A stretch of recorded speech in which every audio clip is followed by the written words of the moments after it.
Good afternoon, everybody. And now we are moving forward to our second last session of the day by Delhi chapter.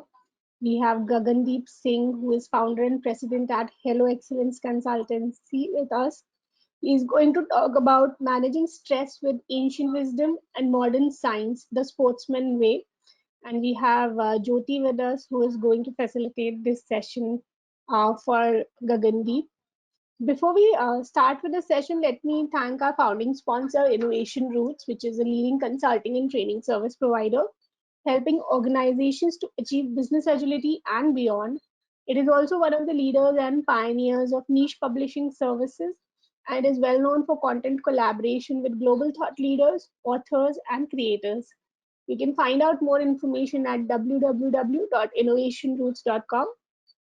I would also like to thank our sponsor Gile, which is an offering from Tata Consultancy Services Limited. It is a purely cloud-based enterprise agile planning tool with DevOps capabilities. Enterprises can use Gile to adopt agile practices or scale across multiple Scrum and Kanban teams using enterprise scaling frameworks such as SAFe, Disciplined Agile, LESS, and more. You can try out Gile for free for up to 20 users for 30 days by signing up at gile.io, or you can reach out to us to set up an exclusive demo with the team. Thank you so much. And now I hand it over from here to Jyoti, and would like to hear some amazing insights from Gagan. Okay, thank you, Nupur. Good afternoon, everyone. Thank you for staying back for this session. My name is Jyoti, and I have 10 years of experience managing and leading automation team, and have recently transitioned to a program management role. So, on behalf of Agile Network India Delhi chapter, I'll be facilitating this event. Regarding our speaker, we have with us founder and president of Hello Excellence Consultancy, Mr. Gagandeep Singh. He is performance psychologist and leadership expert. Today, he's going to educate us on how to manage stress with ancient wisdom and modern sciences, the sportsman way. Mr. Gagandeep Singh is behavioral trainer and certified coach who has been helping companies build high performance individuals and team. So over to you, Gagan. The floor is yours. Hi, everyone. Good evening. Thank you so much for joining us for this session. I know it's Saturday evening, so I'm super grateful to all of you for taking out time for this session. And I'm also super grateful to the Agile team for organizing this wonderful session. They've been working really hard for the past few days to get everything in place. So thank you so much. Like Jyoti just mentioned, my name is Gagandeep Singh, and I am the founder of Hello Excellence Consulting. So I am a psychologist and an elite performance coach, and I'm also the founder of Hello Excellence Consulting, an organization through which we provide peak performance services to organizations. Today we are going to talk about certain mental skills that can help us manage our stress and anxiety in our day-to-day lives. But before we get into that, a quick question for all of you. So feel free to unmute yourself or feel free to use the chat box function to participate.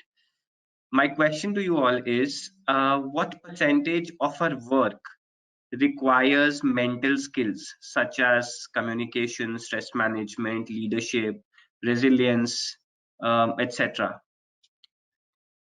If you could put a percentage, what would it be? Nupur is saying 80%. Any other answers? Priyank is saying 100%. Wow, that's a generous number. Jyoti is saying 80%. All right, wonderful. Thank you so much. My next question is then, what percentage of our time do we devote to towards developing these mental skills? If you could put a number to that, that would be great. Very less. Prashant is saying very less. Jyoti is saying 10 to 15%. Nupur is saying 1 to 2%. Anybody else? Priyank is saying 5 to 10%. So there's clearly a huge differential between what needs to be and what is. and that's where people like me come into picture, and that's what we'll be learning today, how we can learn certain skills to improve these skill sets and improve our productivity.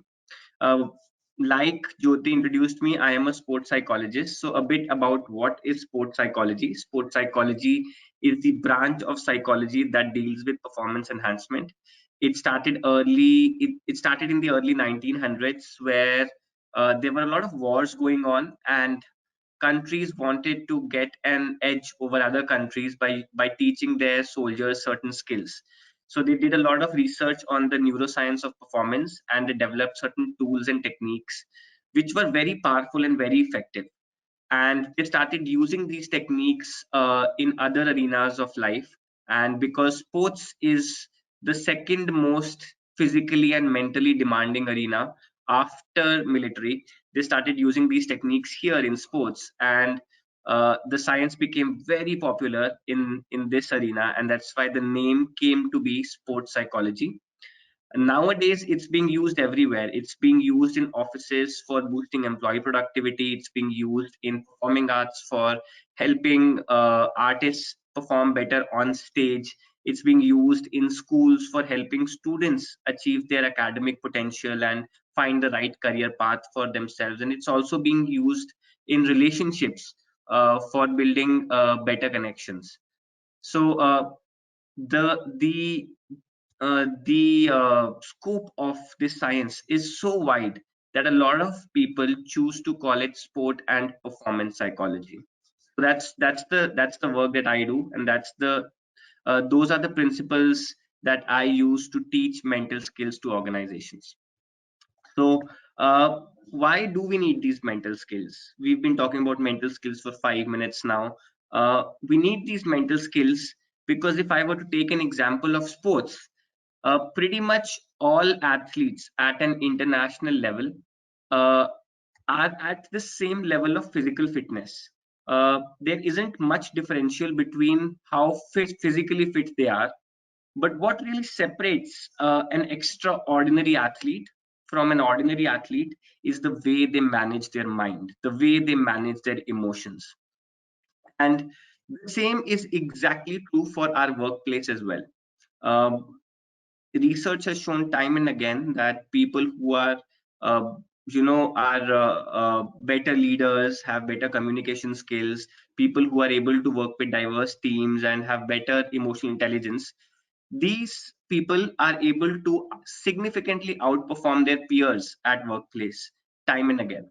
So it's not just at sports, or it's not just at office, but be it in your relationships as well. The success that we achieve in our life is significantly dependent on how we manage our minds, on how we manage our emotions. So let's talk a bit about emotions. Can somebody tell me what are emotions and why do they even exist in the human experience? Feel free to use the chat box button or feel free to unmute yourself and tell us what emotions actually are. Nupur says expressions. Expressions to what? Karthik also says emotions are people's expressions. Nupur is saying they are feelings, they are expressions to their likings, natural reaction to how we feel. Wow, that's a brilliant answer. Priyanki saying it's like when you feel something, your brain reacts. Wow, that's actually pretty accurate, and we'll come to that. So every single part of a human body that you see has a very specific functional value. So this human body that we see today is a result of millions of years of evolution, and most of this time we've spent in jungles living as cave people. So every biological phenomena or any psychological phenomena that you see in our body has helped us survive during those times in jungles and has a very specific evolutionary or functional value. Emotions also are just one of those evolutionary adaptations that have helped us survive. So here's how it works. At any single point of time, our brain is continuously scanning the environment. Think of the caveman who's staying in jungles, surrounded by threats, surrounded by resources. Uh, Survival being one of the biggest priorities at that time, our brain had to continuously scan the environment in order to survive. So research says that our brain is continuously scanning the environment, looking for threats to avoid and resources to exploit. Research also says that in a single second, our brain scans the environment at least 4 to 5 times. And the result of that scan, the report of that scan, is what we call as the human emotion. For example, if I am walking through the jungle and I trip, I fall down, and I hurt my ankle, all of a sudden my brain will scan the environment. It would look for threats from the predators. It would assess my food supply, whether or not I have some food to support myself. It will also check whether or not I'm fit enough to get up and run, and it will also assess whether or not I have friends or family members to protect me. If that environmental assessment report says that my environment is safe, I would feel calm. If that report card says that the environment is hostile, I would feel stressed out or anxious. So, all human emotions are just report cards of those environmental assessments. And contrary to popular opinion, human emotions are actually not negative or positive. All human emotions are absolutely neutral. They are just telling us something about the environment. So if the environment is pleasant, we'll feel happy. If the environment is hostile, we'll feel stressed. If the environment is pleasurable, we'll feel joy. If the environment has lost something, we will feel grief.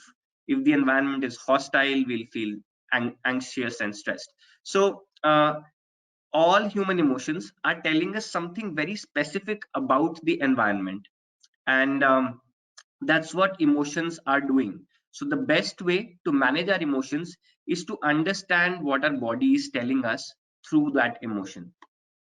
And one thing that differentiates human beings from other animals is the wide spectrum of human emotions. Now, unlike other animals, our brain not only assesses the external physical environment, it can also assess the internal environment. It can also assess the past experiences, the present circumstances, and ponder over the future possibilities. So, the more complex the assessment, the more complex the human emotion, and that's why these human emotions exist in the human body. They are just telling us something about the environment. So with that in mind, how is all of this relevant to the modern workplace? Well, uh, for the past couple of decades, the modern workplace has undergone a huge shift. Initially, we used to work from 9 to 5. Now we are working from 9 to 9. Initially, organizations used to be very local. Now they are multinational, and people from different continents work together. People from different generations are working together. Uh, in fact, today's workplace has people working from 5 different generations together. So we have our traditionalists, baby boomers, Gen X, millennials, and Gen Z, all of them working under the same roof together. And this was all that was happening pre-pandemic. So a lot of change. Post pandemic, things have changed even further. Now people are isolated, they are at home, they are not able to meet their friends and colleagues. I'm sorry. So their timings have become even more flexible. Now they are working almost 16 to 20 hours a day, and they have to juggle their family life, their social life, their work life, all of that together. And this change in the environment causes a lot of stress and anxiety in the human body, because our body is telling us through that assessment that there's something wrong with the environment, that something's unnatural. And therefore managing our emotions in the modern workplace becomes very, very essential. So um, so one of the most commonly felt emotions is stress. In fact, as a psychologist, pretty much every person that I talk to is undergoing stress and anxiety on a day-to-day basis, and it's become a common phenomena. So that's one of the most commonly felt emotions, and that's what this session is all about. So I would like to ask you, what do you think stress is? What's the definition of stress if you were to put it into simple words? Feel free to use the chat box or unmute yourself. Not feeling comfortable, feeling of anxiety or like that. Wonderful. Thank you so much for sharing that. That's absolutely right. It's definitely a very uncomfortable emotion. Jyotilata says that unsure on how to respond to the situation. Nupur is saying unable to express. Yes. So these are some things which are commonly felt when we are stressed or anxious. Raghupati says something which is not going as per the expectation. Wow, that's a beautiful answer. And that's exactly what we are going to discuss. According to the definition given by Palmer in 1989, uh, stress happens when there is a task which is super important to us, whose outcome is super important, and that task demands a certain level of skill set from us. And the difference between the task demand and our skill set is what causes stress. So exactly what Raghupati was saying, something not going as per expectation, and the difference between the expectation and the demand. Sindhuja is saying if it is something which we cannot control, yes, then we will get stress, absolutely, because the outcome is not in our hands. um, Priyanki saying it's an emotional issue. I would say stress is an emotion. It's not an emotional issue. It's an emotion which is felt uh, after we assess the environment, after a body assesses the environment. So very close. Um, if we now we just saw what the modern psychological definition of stress is. If we were to go back and look at some of the spiritual scriptures, and I pulled out these excerpts from all the popular religious textbooks, and they also say something very similar. They say that our suffering is due to our expectations. Our expectations to earn a certain way, our expectations to live a certain way, our expectations to be loved a certain way, and it's the difference between these expectations and the reality is what is causing stress. So it's the difference between the expectation and reality that's causing stress according to ancient scriptures. So ancient scriptures and modern psychology are saying the exactly same thing. There is an expectation, there is a demand, and the reality or the capability, the difference between both of them is what causes stress. So what's the best way to get rid of all stress? Is to completely let go of our expectations. But that's not something that is very easy to do. And that's not even something that is recommended, because a lot of times there are things in the society that we need to change. Uh, let's say, for an example, there's a kid is being beaten up on the road by somebody, uh, and we cannot not expect to reduce the injustice. So society needs to move forward in a positive direction, and we need to curb certain evils from the society like sexism, racism, homophobia, and it's absolutely okay to have some expectations. So when we have those expectations, some stress is bound to creep in. So that's where some psychological interventions can be used to reduce that stress. So here's an activity for all of you.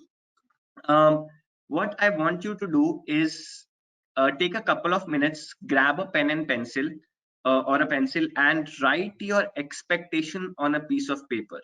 So any expectation that is causing a stress to you. For example, in my case, whenever I am about to give a presentation, I write my expectation on a piece of paper that says, my expectation from myself to give a good presentation is causing me stress. I write that on a piece of paper, and that's my expectation that's causing me stress. So what I want you to do is take a couple of minutes, write down an expectation that is causing stress to you on a piece of paper. You don't need to share it with us, but I'll tell you the next step after you do this. This is a very powerful activity, so I would request you to grab a pen and paper and definitely write it down. Okay, somebody just said on the chat that they did it. Could a couple of more people tell me if they were able to do it, if they were able to find a pen and pencil? Nupur says it's done. Jyoti says it's done. Very good. All right. So now what I want you to do is close your eyes, take that sheet of paper out and tear it in as many pieces as possible. So take around 30 seconds to do that.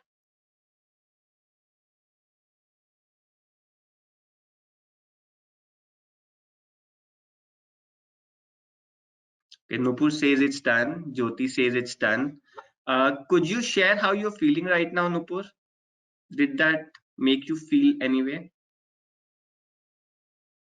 It's like fun. Yes, it's definitely fun. Nupur says, I'm still overwhelmed. Yes. Jyoti says she feels relaxed. Nupur says she's overwhelmed because I reminded her of her expectation, which was somewhere lying somewhere down in the subconscious, and all of a sudden it became conscious. I apologize for that. So the reason I made all of you do this activity is because it gives us for a moment the permission to fail. Um, Priyank says, I feel like I just got over it, even if it's a fake thing. Yes, absolutely. That's the idea of this activity. Through this activity, for a moment, we are able to give ourselves the permission to fail.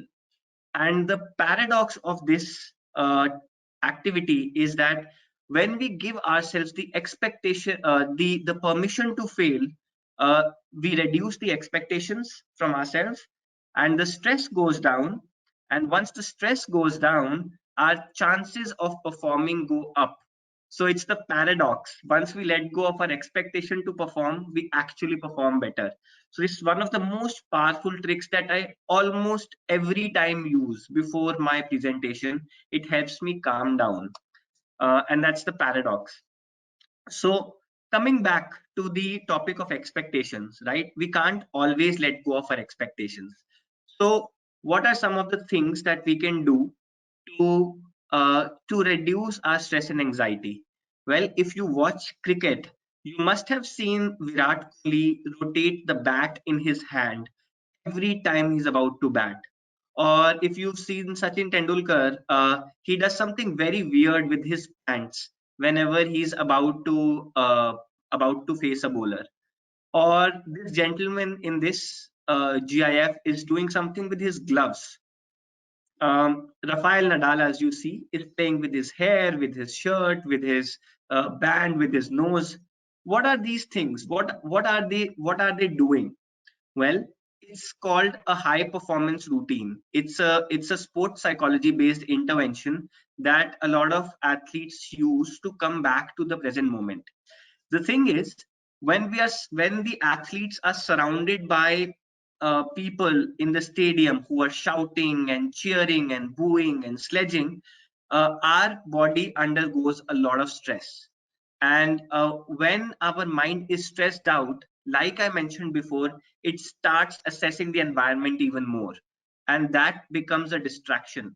Now, a distracted mind helped us scan the environment, and it was an evolutionary adaptation that helped us survive in the jungles. The more we could scan the environment, the higher the chances of survival. But in today's world, when I'm working on an assignment or a project, it needs my constant attention. It needs 100% focus on the task itself. So in order to stop that environmental assessment and bring our brain to the task at hand, we use routines. Routines give our bodies, it gives our brain a sensory stimulus to focus on, and once it gives that stimulus to the body then stops assessing the environment. It focuses on the task at hand. This sensory stimulus can be physical, so we can practice routines by doing some deep breathing. It can be something kinesthetic, like the photograph on your left side is showing. It can be a positive self-talk, which is a cognitive stimulus, which means it's a thought-based stimulus. It could be something like a music, mindfulness, or a visualization activity. Anything that stops our distracted brain from getting distracted, we basically give it a stimulus. Now, these high performance routines take some time to evolve, and we'll talk about these in details maybe sometime later because it's a very in-depth topic. But we have been practicing routines for whole of our lives, maybe not consciously, but you may have seen your grandparents use some beads while praying or meditating. These beads aren't miraculous. They don't give us some magical powers. What they do is they give us a sensory stimulus which helps our brain focus on the praying, on the meditation. So our grandparents have been using it for whole of their lives. A lot of kids, when they are writing their examinations, just before their examination they write Om or Ram or Allah or uh, anything like that that helps them calm themselves down and bring their focus to the present moment. A lot of us, we eat yogurt and sugar before we go out for an exam. Now that not only gives us a boost of glucose, but it also puts a smile on our face, and it puts us in the right frame of mind to perform. uh, Pretty much all of us have prayed before our exams. So not only does God answer our prayers through those activities, it also puts us in a better frame of mind to perform, because we give up our expectations from ourselves and we surrender to the higher power. So we've been practicing routines for all of our life unconsciously, but now that we know the science behind it, we can develop our routines consciously. So this is one technique that a lot of athletes use for boosting their performance. And even at workplace, we can develop certain routines to boost our performance. So if it's a big presentation or it's a big meeting, or let's say it's a very important examination for a student, and even a date, even if you're going on a date, I would recommend you to create your own routine and start practicing it every time before your big event, and it will considerably and significantly change your performance. uh, Here's an interesting video that is from one of my favorite TV series. I'm not sure if the audio will play correctly, so let me know if you can hear the audio. It talks about a ritual that one of the employees has, and he's a salesperson. So before every sales call, he does this ritual.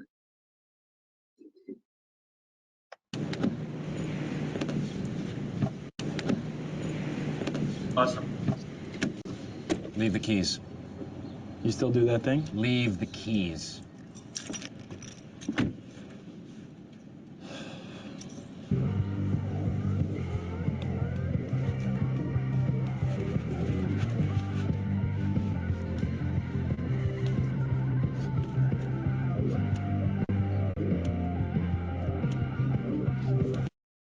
So that's a high performance routine that Dwight, the character in this show, does before every single sales call, and he combines music and kinesthetic stimulus to get into the right frame of mind. So that's what he does.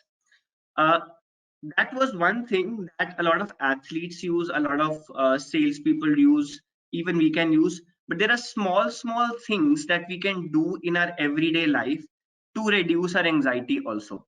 I call these happiness hacks. These are just simple positive psychology interventions that are super powerful, and I'll walk you through the science of them very quickly. So the first one is helping somebody else. Helping somebody else is one of the most powerful positive psychology interventions that can reduce stress and anxiety. The reason it is so powerful is because when we help somebody else, biologically, the chances of survival of the whole species go up. So when I'm helping somebody in need, the chances of survival of the whole humanity or the whole species goes up. So therefore it releases endorphins in our body and we feel happy. So if you're feeling stressed or anxious, the best way to reduce your stress and anxiety is to help somebody else. Second is journaling. Like I mentioned before, a lot of thoughts and emotions keep rotting inside our heads, and they need to come out. We need to process them. We need to give them attention. So journaling is one of the most powerful ways to process your thoughts and emotions. Grounding, one of the most powerful ways to reduce your stress and anxiety. In fact, research says if we sit in grass for 20 to 30 minutes every day, 75% of your stress can go down. I have had people who had very severe anxiety and stress symptoms, and they couldn't even get out of the house. They were so scared due to some past experiences. Just by sitting in the grass for 20 to 30 minutes every day, they were able to overcome their anxiety within 7 days, and they had these symptoms for decades. So that's how powerful nature can be for our stress and for our emotions. Number 4, light a candle. One of the easiest ways to reduce your stress or anxiety. You may have seen in a lot of spiritual places, they light these candles and it has a soothing effect. Now, scientists studied this phenomena, and they came to a conclusion that the flickering of the flame of the candle somehow activated the parasympathetic nervous system of our brain, which calmed us down, which soothes us down. So that's another very powerful way of reducing stress and anxiety. Spiritual people call it cleansing of the aura. Scientists call it activation of the parasympathetic nervous system. It doesn't matter what anybody calls it. What matters it really works. Number 5 is your meditation and mindfulness. We talked about it. Meditation or mindfulness just means focusing all your attention on the present moment without judging it. It's one of the most powerful ways to process your thoughts and emotions. Very, very, very powerful. Um, Engaging in physical activities such as sports or dancing releases endorphins in our body. We all pretty much know this one. Playing with an animal or a baby, we know how powerful YouTube videos can be. When we see these videos of babies or dogs or kittens on YouTube, it suddenly brings a smile on our face, and it really reduces stress and anxiety. So that's very powerful. So actually playing with them in person is even more powerful than just watching a video. So I would highly recommend you to go out and pet a dog, pet a cat, or play with a kid, and it will really have a huge impact on your emotional health. Uh, number 6, number 7th, I guess, number 8. Number 8 is calling an old friend and just talking to them. Another powerful way of reducing your stress and anxiety, because we're able to get all our thoughts and emotions out and when we're talking to them. Writing a gratitude journal, again, another powerful way that reminds us of the good things that are happening in our life. Our bodies biologically have a negative bias which helped us survive, and maybe we'll talk about that in some other session. But biologically, our mind tends to focus on the negative aspects of life. But when we write a gratitude journal, it reminds us of the positive things in our life, things that are going well for us, and that has a huge soothing effect on our mind. I was watching this very interesting video by a yogi, and he said a wonderful thing. He said 80% of what we want from our life actually comes true. It's just that 20% that we don't get that really bothers us, that really causes us stress and anxiety. And that 80% of what we are wishing for, it happens at its own pace. So there are so many things that are going well for us, but we forget to remember them. So by writing a gratitude journal, that stress or anxiety can be significantly reduced. I have a YouTube channel called Life Enhancement Science. There is a full-fledged video on happiness hacks. So if you feel free to watch that video, subscribe to my channel, and I have explained all of these techniques in much more detail in that video. So with that, I would move towards wrapping up this session, because we're already 36 minutes in, and we have to finish this by like the end of 40th minute. So my one recommendation to you is that in life we should be like water.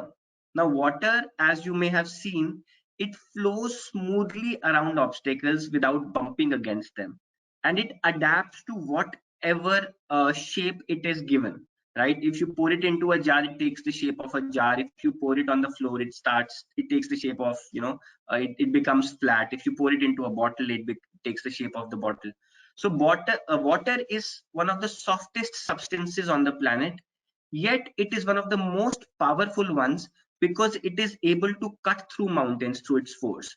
So we also should be like water.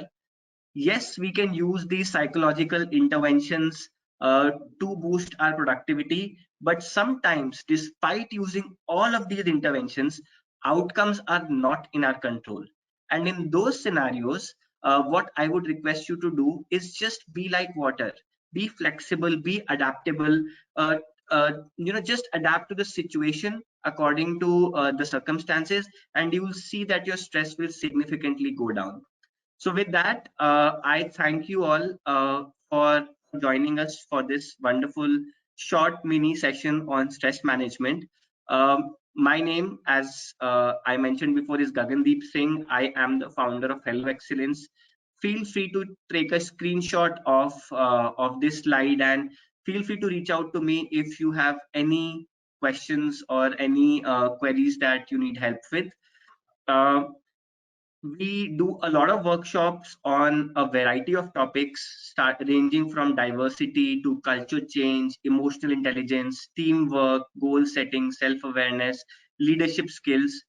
And we don't just do workshops, we also have leadership development programs, we give executive coaching, we carry out employee engagement activities and employee wellness programs. So feel free to use these contact details to reach out to me, and I'd be super happy to assist you.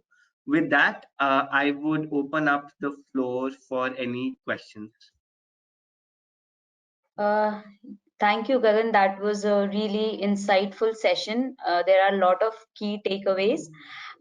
We have few questions for you, so let me read it out to you. So we have this from Raghupati. He's asking how can we cope up with continuous stressful conditions. So he was saying that sports people have stressful situation as a continuous process. So Yes. how can we cope up with those continuous stressful conditions? So that's a great question, Raghupati.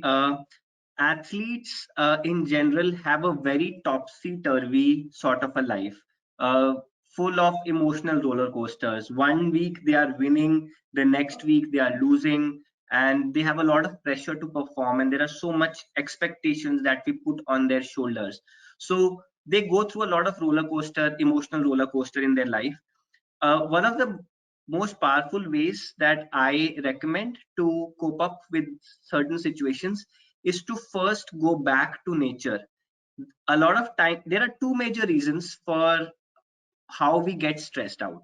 One is the expectations coming from social constructs, things like money, relationships, education, career. So those social constructs create certain expectations in our brain, which leads to stress. And the second part is that we in a modern society live in a very unnatural environment. Our bodies were made for jungles, but we somehow have isolated ourselves into these big concrete buildings with no access to sunlight, fresh air, people, and human contact and animals.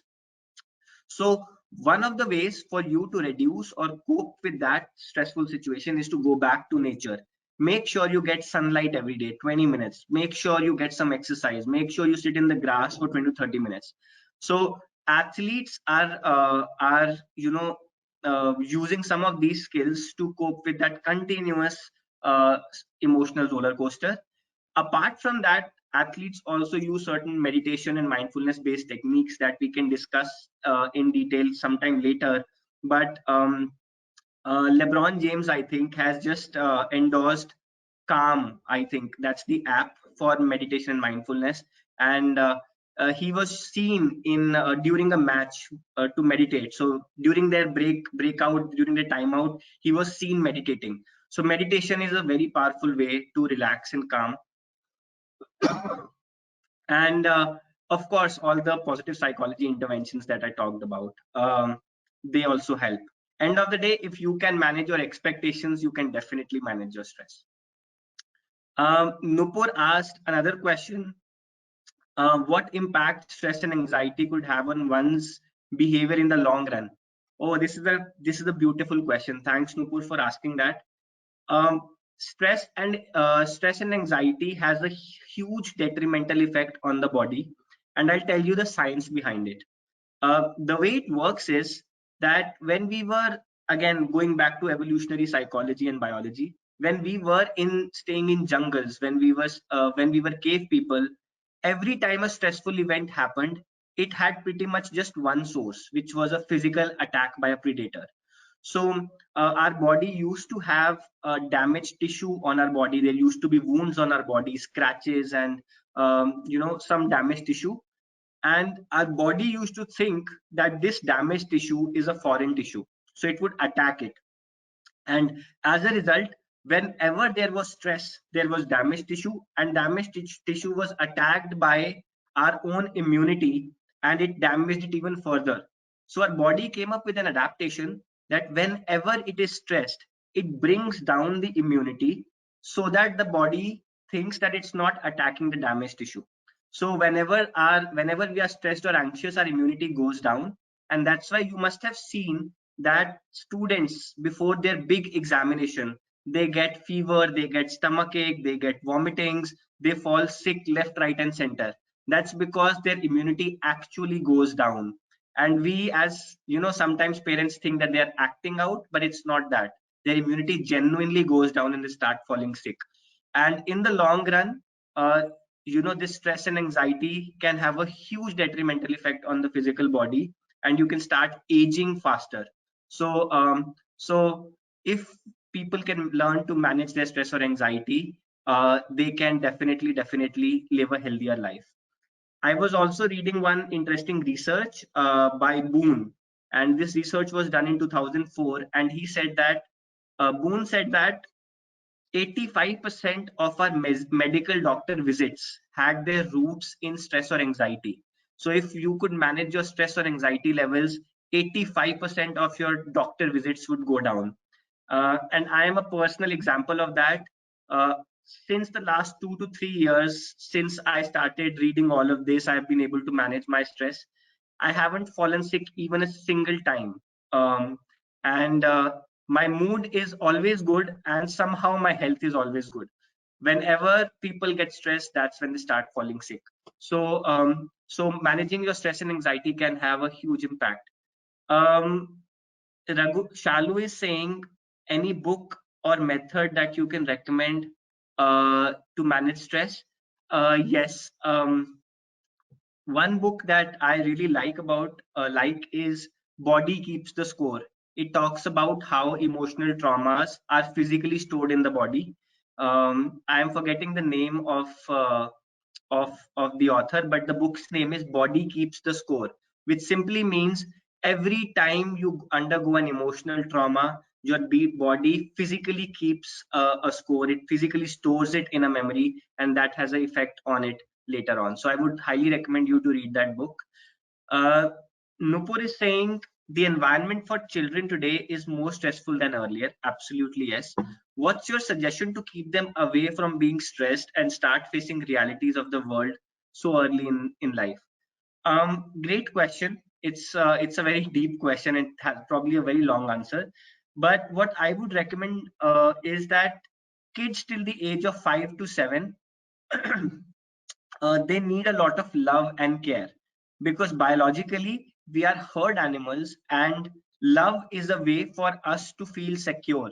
Love is a way for us to know that our community will protect us if a predator pounces on us, if a predator jumps on us. So love is not only a psychological need, it's a biological need, and a lack of love can cause huge emotional troubles. So as a parent, give your kids a lot of love, give them a lot of security, support them, don't discipline them too much. And even when you are disciplining them, or let's say when you are punishing them, punish them while loving them. Don't take the love away. while punishing them. So that's something that I highly recommend to a lot of parents. And secondly, help the kids find their own path. A lot of times parents push their ideas or agendas or dreams on them, telling them, go become an engineer, go become a doctor, go become a lawyer, go become a CA. That's because according to parents, these were the best career choices in their time, which were very fruitful for them. And even though parents want the best for their kids, sometimes that may not be what the kids want. So help them find their own path, love them and support them, and be there for them. So that's one of the best recommendations for managing stress. Karthik Yeah, Singh, sure. Gagandeep, I would love to learn more about sports psychology from you. Definitely. Please feel free to connect with me. Shalu has shared the link of the book, I am guessing. So Mhm. thank you, Shalu, for sharing this. Let me see if this is the one. Yes, this is the one. This is the book that I was talking about. So with that, I hope I did not miss any other questions. No, Gagan, in fact, you took all the questions. Thank you, Gagan. Thank you so much. It was really a great session. I learned a lot, and I'm sure even people in the group has also learned a lot of things, and we are going to follow the happiness hack which you have shared with us. So thank you so much, Gagan.